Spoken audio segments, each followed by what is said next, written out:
Hello and welcome to another episode of 360 Health. I am Ogechukwu Ukekwe.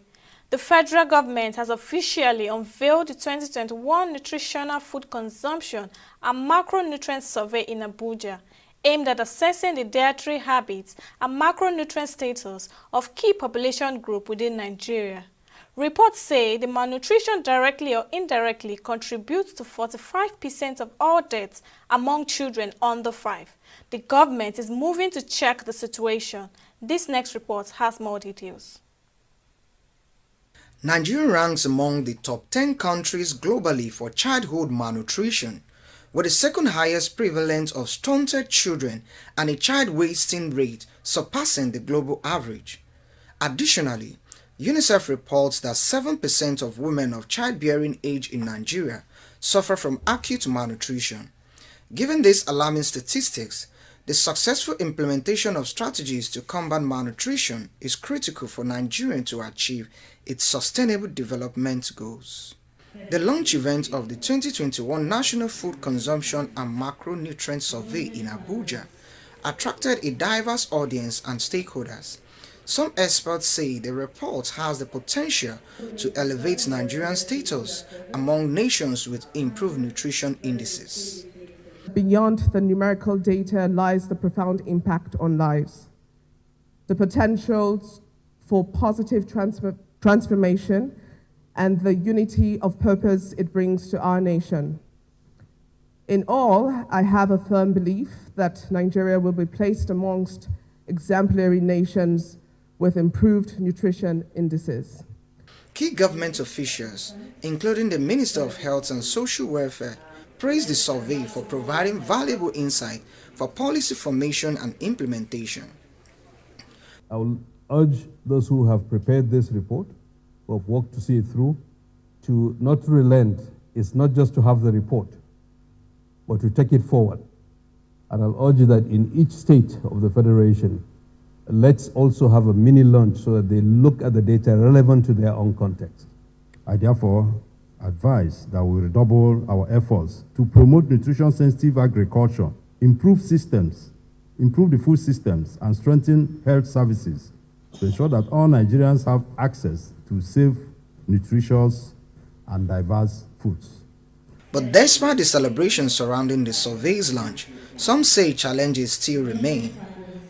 For us in the nutrition sector, it's a big achievement that we now have up-to-date data that we can use as a reference for decision making.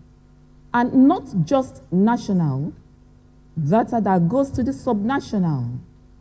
We acknowledge sadly that Nigeria has the largest number of malnourished children on the continent and the second largest in the world. The recently completed Cadre Harmonise report by our colleagues from FAO and the Federal Ministry of Agriculture also shows that 32 million people in this lean season are going to be food insecure. This is a huge number, and we must come together to do something about it now. So on behalf of the United Nations and UNICEF, I would like to say that we are committed to continue to support the federal government of Nigeria to translate, as my colleague Uche said, we need to translate the data to action, and we need to act now. With the unveiling of the 2021 National Food Consumption and Micronutrient Survey, there is still optimism for positive change in Nigeria's nutritional landscape. Well, joining me on the program to discuss further is public health physician Dr. Oluwayemisi Adegboye. Thank you for joining me on the program, Doctor. So as an expert, can you widen our knowledge on what nutrition is? All right. Well, malnutrition is something people know generally, but the thing there is that it's good that we talk about it over and over so that we can be aware of what exactly it is, what not to do, what to do, and how to prevent it, because it's actually a disease that is crumbling the health system. So when we say malnutrition, what do we mean? It just simply means that not eating the right meal or the right nutrients, or not taking enough of what you're supposed to take, or if you're even taking something, if it is in excess, it's also a problem. And then another thing also is that if it's taken and then the body is not able to use it as it's supposed to be, then it's also a problem. So what WHO says actually is that when there are excesses or deficiencies in nutrients taken, it is a form of malnutrition. So it's a burden double. It's a double burden because the excess will actually cause either obesity or overweight. It's a form of malnutrition that some people do not know. So it's not only when people look, when children look stunted or wasted that you talk about malnutrition. Okay. You also talk about malnutrition when whatever they've taken is in excess and thereby giving them either overweight or obesity. Okay. And it's something that it's good that we're talking about because it's actually a global body. And I need you to know that around the world, about one person or one child in every 5 deaths, every death, if there are 5 deaths, at least one death among them is caused by dietary problems. And so it's a serious thing that we need to talk about. And also, it is important we're talking about it because it also affects something we call the program or the global program we call, I don't know if you've heard about it before, when we call, say, universal health coverage. Malnutrition is slowing the progress of universal health coverage because it is causing so many deaths that we can ever think or imagine. In fact, some statistics say that annually we have about 10 million deaths as a result of dietary problems. And it's further said that, in fact, we have about 2 billion people who are either overweight or obese. So it means that malnutrition actually is a serious global problem that we really need to talk about. Are there any specific nutritional deficiencies that are more prevalent in Nigeria? Oh, yeah. Based on studies, it's been found that protein is deficient, carbohydrate is deficient, that it gives energy. Then we have some micronutrients and vitamins like vitamin A, vitamin C, thiamine, and then we have iodine, calcium. There are some of the macro or micronutrients that are deficient in the food that is found wanting in what our children are taking. And when you talk about malnutrition, especially in Nigeria, based on the studies, we are focused on children who are under 5. So it's been found that some of these nutrients that are very important in their meal is found wanting. And as we go on, we'll talk about reasons why they are found wanting and what needs to be done about them. Because when your child is growing, they need calcium for their bones. They need vitamin A for their eyes. They need zinc. Yeah, they need vitamin C so that all or anything causing inflammation around their body can be reduced. They need protein. They need energy. They need good and potable water. All these things are part of the things that children need. And it's been found one thing, especially in the northern parts of the country and the rural parts of the country. These are places where it's been found one thing. But with this and with what the government is doing, I'm pretty sure that something will be done about malnutrition in Nigeria. Okay, so what role does access to clean water and sanitation play in combating malnutrition in the country?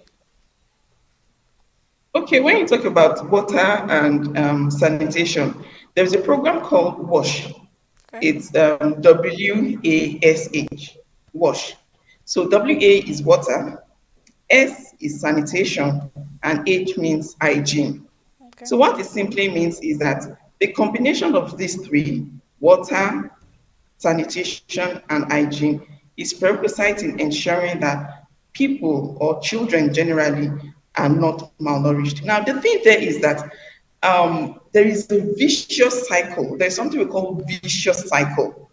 What it means is that when a child does not have access to potable water or does not have access to good hygiene, and the child falls ill, usually diarrhea, vomiting, or any gastrointestinal sickness, or even skin diseases. The thing there is that once they are ill, whatever they are taking, it's reduced. So food intake is reduced because a child that is vomiting cannot eat much. A child that is passing diarrhea or passing loose stool, when they eat, they pass it out and even pass out some of the micronutrients. So it becomes a vicious cycle that lack of water, lack of sanitation, lack of hygiene, it causes malnutrition. They become ill, they go to the hospital. If they come back, do you understand? Yeah. If they come back to that same environment of lack of water, lack of proper sanitation and hygiene, the cycle continues like that. Okay.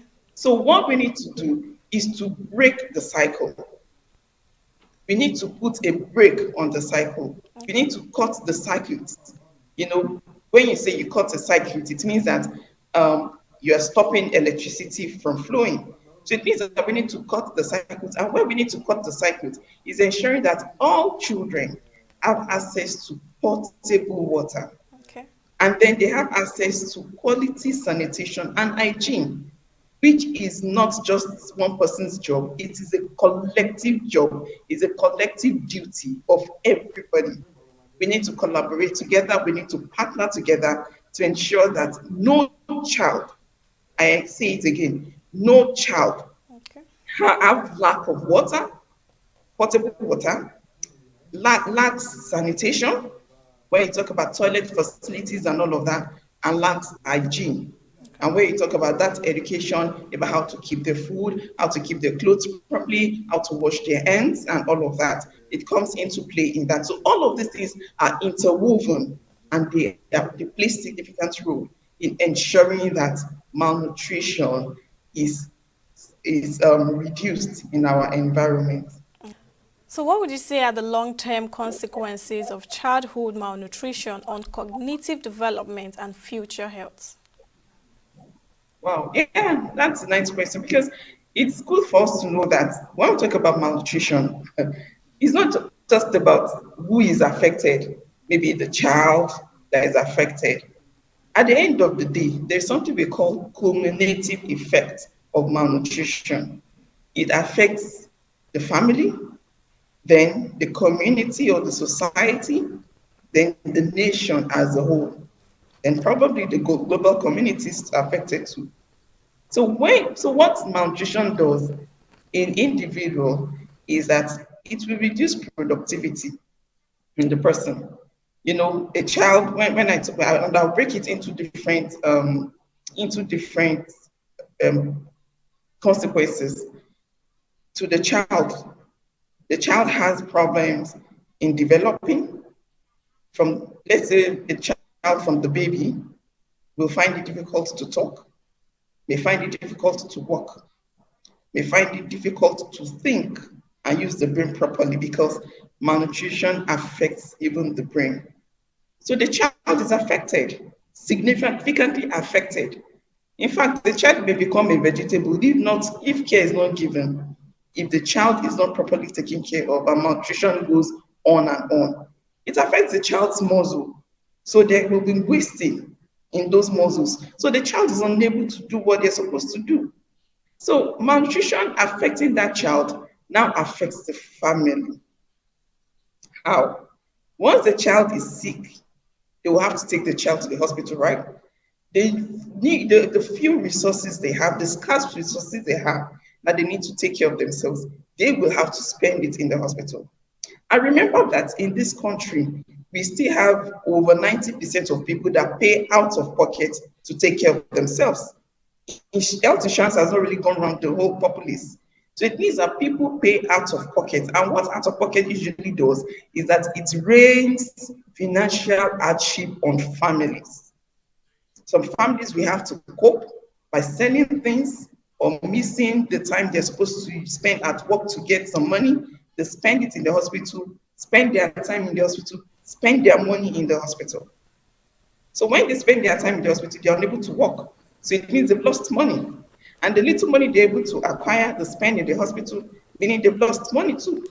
So we need to see the overall consequences of what malnutrition is causing, and we need to do something very, very radical about it. So once the family is affected, it reduces their purchasing power. to be able to develop themselves in any way, So it reduces, at the end of the day, this is what it causes. It may even reduce the food intake. And guess what? We are back to the vicious cycle. Once the child is sick, the child is taken to the hospital, all you have is spent on the child is discharged back home, right? Yeah. The child is home, and then purchasing power is reduced, food is reduced, so malnutrition continues. So that is why we need to do something. So from the family, let's look at what it does to the community or the society. So when productivity is reduced, the woman is unable to contribute, or the man is unable to contribute their own quota to the community, then it means that gradually the economy of the nation is being affected. Okay. So these are the consequences of malnutrition. And don't let us forget that malnutrition is not just about the child. Okay. It has cumulative effects on the child, on the family, on the society, and the nation at large. Thank you. Okay. So Nigeria ranks among the top 10 countries globally for childhood malnutrition, with the second highest prevalence of stunted children and a child wasting rate surpassing a global average. Additionally, UNICEF also reported that 7% of women of childbearing age in Nigeria suffer from acute malnutrition. Given these alarming statistics, the federal government has unveiled the 2021 National Food Consumption and Macronutrient Survey in Abuja. Do you think there will be a positive change in Nigeria's nutrition? Yeah, there will. The thing there is, once there is political will, then there will be a change. I mean, significant change. Political will is all it takes, is all what we need, and it will go a long way to help us. Now, what political will will do is this: it will not just make the policy sit on the tables or sit in the files in the cabinets. No, it will make sure that there is an implementation that is commensurate to whatever the policy is doing. And then it will also give room for expansion and for rethinking maybe new innovative ideas of what to do to ensure that what is stated in the policy is achieved. So what the federal government is planning to do, perfect, I agree with it. But we're good at making policies. We're good at writing and having all those documents. The major thing here is implementation. Yeah. And I really hope that that will work pretty soon for the country. So yeah, I support that. Implementation is the key. And when you talk of implementation, it's not just about putting money out there, it's beyond money. What do we need to implement? It begins with putting the right people there, looking at what people need per time. What the northern states we need may be different from what the southern states we need.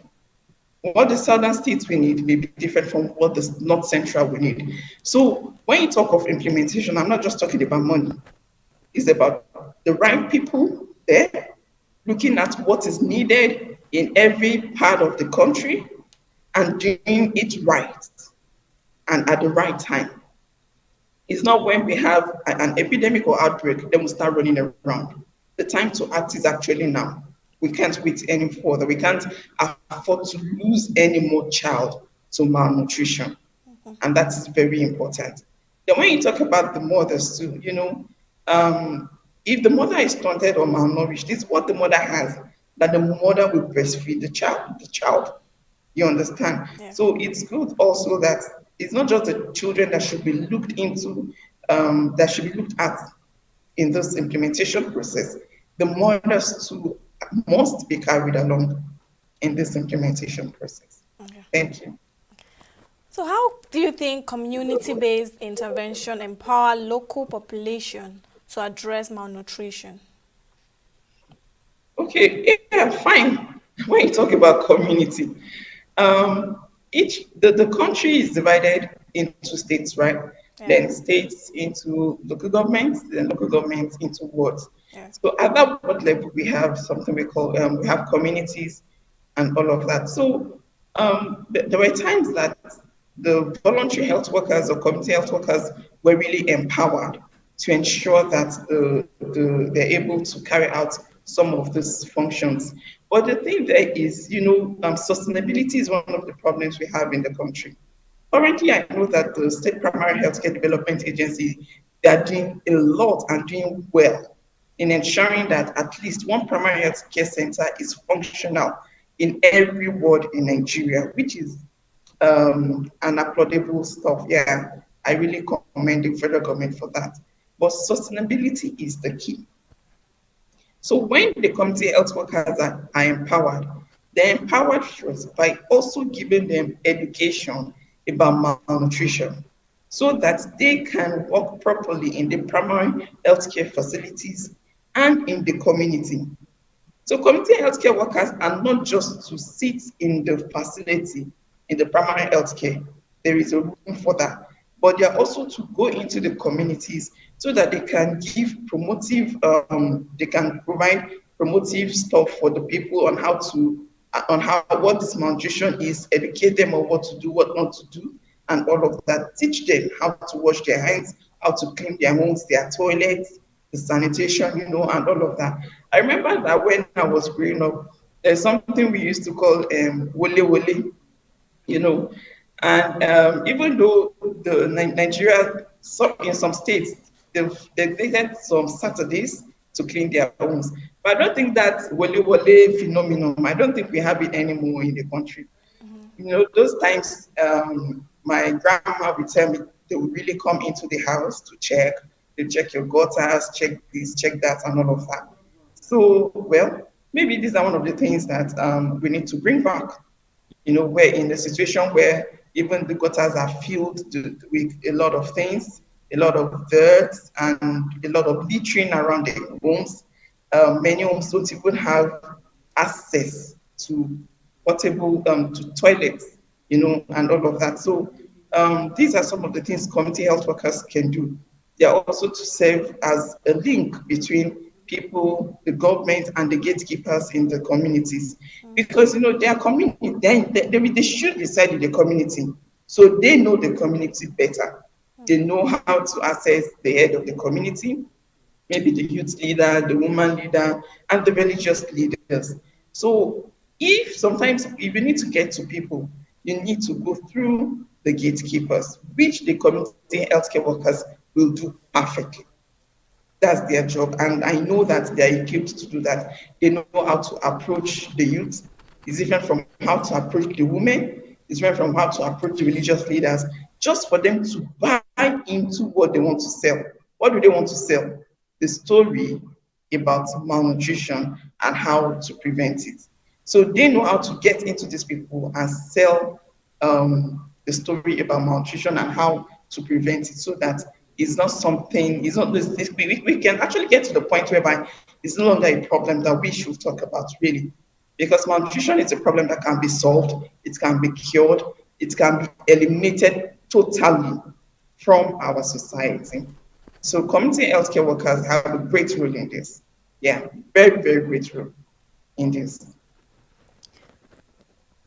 Okay, more lastly and briefly, so what would you recommend, what recommendation will you propose for the federal government regarding addressing the issue of malnutrition, particularly in the northern region? Okay, so what I will just advise maybe the government to do, one of the things is that, like we spoke earlier on, we need to identify what the problem is per state, per community, because you'll be surprised at what this community has issues with, maybe different from this. A community may be having issues with iodine, Another one maybe vitamin. Just discover, oh, these children, their eyes have issues. This one, oh, their bones. Oh, this one is zinc. Oh, this one is vitamin B. Oh, this one is protein energy malnutrition. They are not taking enough protein. So, some of them like that. So these are things that the federal government can do a basis research on a study on what each community requires. then launch out to specifically address this. It is, to me, it is not a broad thing. It is something that needs to be specific per community. And what I want is that this political willpower is something that should be really stressed and something that should be strengthened and sustained. I also want to tell the federal government that they should also focus on education. It's important. Information. They should give mothers, families, fathers, everyone need to be informed about this. Education is prerequisite, very important. Communication is important, and it should be continuous. Not that, oh, we've been to this community once and for all, and that's the end, then till another 2 years. No, it should be continuous. Then the federal government can also look at what is lacking. Maybe the women are not empowered to work, or many of them are not employed, or they, and another thing is that once the education level is low, there's possible of higher risk of malnutrition. So these are some of the things they will need to do: educate the mothers, empower them, give them jobs to do, teach them what to do, teach them how to prepare meals, because there are some meals they can prepare. Tell them about exclusive breastfeeding. Then talk about cultural factors that affect food feeding. There are some places that they tell them, the children, who is a taboo to eat egg, it's a taboo to eat snail, is a taboo for the child to eat a meat or protein bigger than the father. These are some of the things that we're having issues with, because the father can take all the meat, and then nothing is given to the child because he is a child. And they will say, okay, if we continue to give them meat, they will steal. So these are some of the cultural factors that we're having around. So if it's the problem with the climate, then something needs to be done, because we are all experiencing climate change. So there is a possibility that whatever is being planted around that community, the nutrients are actually not enough. So then it means that something should be done to ensure that the value chain of whatever is planted around that place is preserved. And then they can use some of these genetics and all of that to ensure that quality food that has the right nutrients are produced in that community. So these are some of the things that need to be done. Wash is important. Water, sanitation, hygiene, it's highly important and should be provided in everyone. It is a sin. That's the way I see it. It is a sin for a child in this 21st century not to have access to potable water, to proper sanitation and hygiene. So it is their right, and we need to give it to them. So thank you. Well, public health physician Dr. Oluwayemisi Adegboye, thank you for lending your thoughts on the program. You're welcome. Thank you for having me too. All right. See you next time, and bye. And that's all on this episode of the program. Many thanks for watching. I am Ogechukwu Okekwe. See you next time.